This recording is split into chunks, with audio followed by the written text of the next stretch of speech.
a tutti! Un applauso a Flipper!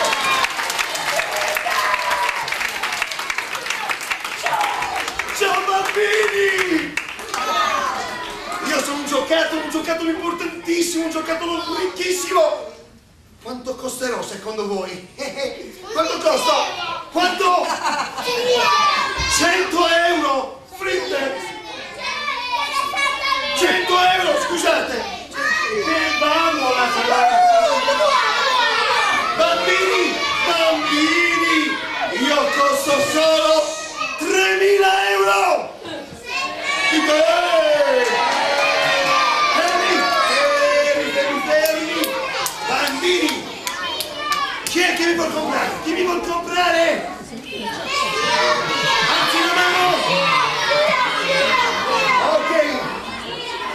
3.000 euro! Ah! Ma questi non sono 3.000 euro! Bambini! 3.000 euro con comoderate da 2.999 euro! Chi mi vuole? Dica sì!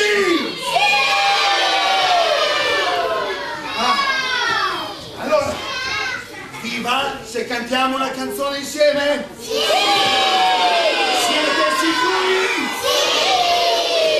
E allora, vai maestro! Greta, Devo leggere, perché questa canzone è una delle tante canzoni che io ho. E fa così, sue manine.